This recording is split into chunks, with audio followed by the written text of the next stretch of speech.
Order! Order! You are an incorrigible delinquent at times. Behave yourself, man! Am, Rachel and Tim are with me this evening. Great to see you both again. Let's kick off then with the Mail on Sunday. It has a very interesting article, doesn't it? Gove, drug hypocrite. He's admitted taking cocaine when he was a journalist, a long time before he became a politician. And then he wrote about he wrote about drugs and drug use. And it is hypocritical, isn't it? Because the Mail have reprinted some of the article. The story for the past 24 hours has been Michael Gove took cocaine, no denial there.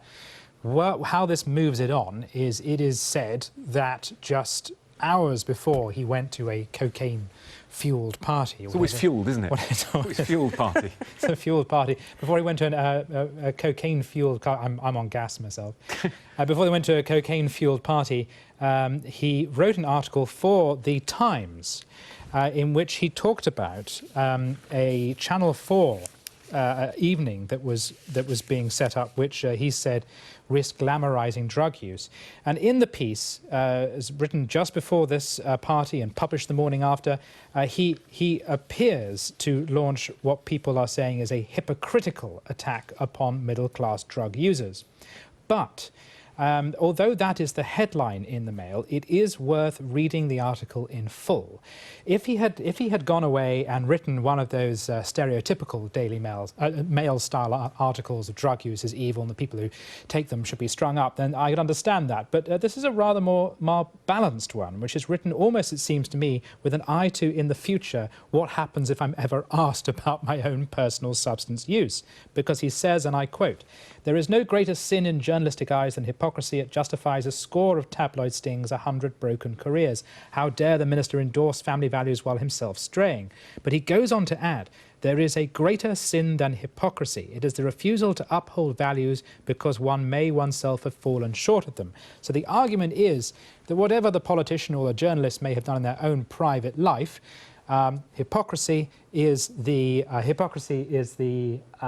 what is the phrase? Hypocrisy is the compliment. Really... sorry, hypocrisy is the compliment that virtue pays to vice. I knew you'd get that. So in other words, whatever he might have personally done, what matters is the moral principle that drugs are bad for society and bad for the individual. Therefore, he must stand up for their. Well, listen, I mean that is a delightful defence of Gove. I'm sure he would be very happy with that. But that's not actually what the piece is, and that's not what the charge against him is either. It's not about whether he takes or took cocaine, you know, over 20 years ago or not. I personally am not. I don't think I don't think we should be judgmental about that. The thing is precisely the hypocrisy. It is him writing in this piece. I don't think we should be liberal about drug use, and I don't think the law should treat this lightly. So it's the hypocrisy of thinking, I can do this and the law won't apply to me. That's precisely the point. That's precisely the hypocrisy. That's why he's coming under so much trouble. And you know, he as Justice Minister and sat in a government that was about doing the worst possible things for people who were cocaine users. They weren't about increasing awareness or making it easier to get access to healthcare, or understanding that their criminalisation of it was actually creating gangs and violence. It wasn't about any of those things. So it's the hypocrisy and the double standard that's at issue here. The Mail has loads on this. Pages 6 and 7, full of it. And you make an interesting point there, because if, Tim, this had all come about when he was Justice Secretary, there's no doubt about it, he would have had to go, wouldn't he? And yet now, people are raising an eyebrow, and yet he's talking about his plans for VAT. Well, that's the rule of running to be Prime Minister, isn't it? It's a different kettle of fish, and your past gets scrutinised in a way that it doesn't when you're Minister. There is indeed an irony in that, which is some of the portfolios that people hold as ministers because some of what they've done in the past is actually far more relevant than how it affects someone who's Prime Minister, who's, frankly, all they really do is chair the cabinet and try and look good on TV and not put their foot in it. So there is a great irony in there. I do agree with you. But as I say, if you return to the piece, he's conscious of all of this. Middle-class professionals, he says, may be able to live with, manage and control drug use, much as they have grown used to managing adultery. But it is a little less easy to cope with the consequences of illegal drug use or family breakdown in South Shields than it is in South Hampstead. So this is a man who's conscious of all of these potential charges of hypocrisy. He doesn't dispute that. And as I said in the first half, this is why columnists must never run for Parliament, because the job of a columnist is to spill your brains on the paper. It is to let everyone know what it is you're thinking. It is to show, bare your soul and let people read your conscience.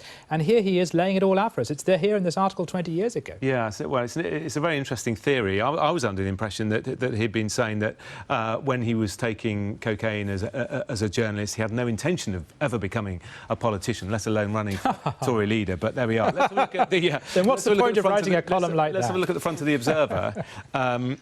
They're going with Gove is branded a hypocrite after admitting using cocaine. And Rachel, we're now in this sort of weird situation where Michael Gove and Boris Johnson, two of the main contenders for the final two, both having admitted dabbling with cocaine. Boris Johnson said that someone offered it to him and as he was taking it, he sneezed and it came back out, but he's certainly not denying ever having tried it. So, I mean, will that cancel each other out, do you think, if it gets down to the final two? And we'll all be OK? I mean, I don't know. It really is becoming quite absurd, isn't it, this leadership context? I mean, it was insulting to the public to begin with, because, you know, it is just a giant displacement activity, isn't it? Rearranging the deck chairs on the Titanic. It's not going to make any difference to the fortunes of the Conservatives. They should not be in government. They're all talking about renegotiating a deal that the EU has firmly said is closed. So we just seem to be sinking lower and lower into a world of farce. But what the Observer is highlighting in this story about Gove is the hypocrisy element, and they've spoken to a former senior drugs advisor to the government, Professor David Nutt, who has talked about Gove's disclosure as proof that of privileged politicians feeling that they're able to break the law, but that others can't do the same. So, you know, it's one rule for them and one rule for everyone else. And it's also the hypocrisy of, you know, what we were talking about before, about being so punitive about drugs policy, rather than looking at policy that would be about harm reduction and treatment rather than, you know, punishment. And he's also making the point that Gove might not be able to travel to the US.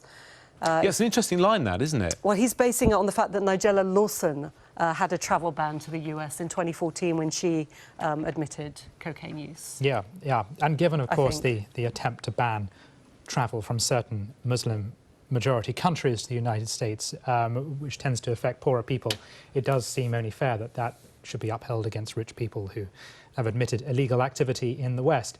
I mean, Rachel, I'd love it if the Trump ban was for cocaine-fueled Conservatives. I think that would be great. Very specifically. Let's have a look at the front page of the Mirror as well, Sunday Mirror, who I think have had the best headline. Race for PM goes to pot, battle for high office. Get it? High office. Yeah, it's very good. So, I mean, it's now got to a situation, hasn't it, where, you know, which of the leadership contenders haven't taken drugs? Sajid Javid. Sajid Javid.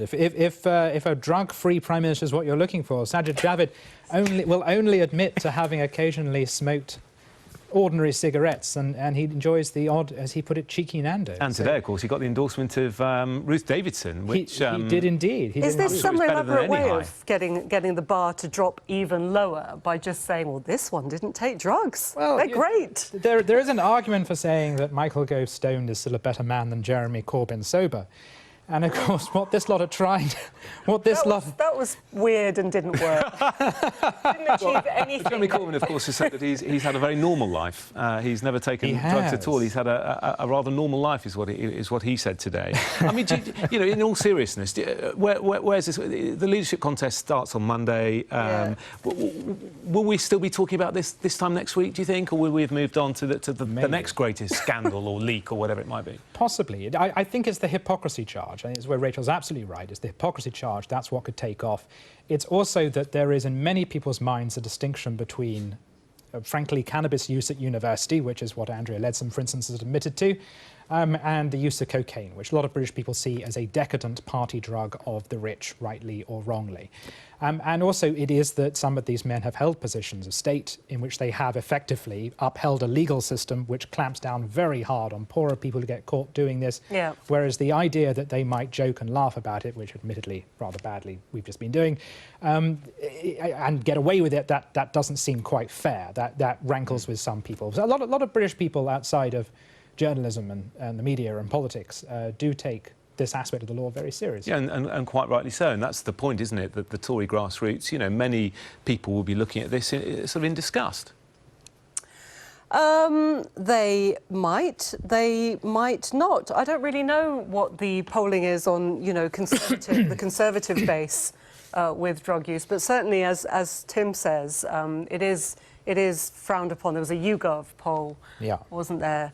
That showed that there wasn't, you know, people do judge it quite harshly, although curiously, what was it? It was mushrooms, magic mushrooms. Yeah. People were prepared to tolerate their MPs using mushrooms occasionally, which is a weird concept. I think people don't really know what magic mushrooms was when they were polled. Their MPs. No, I think they had an image of Jeremy Corbyn in his allotment digging up his mushrooms. I don't think they really he had a very normal life. He had a very normal life. OK, thank you both very much.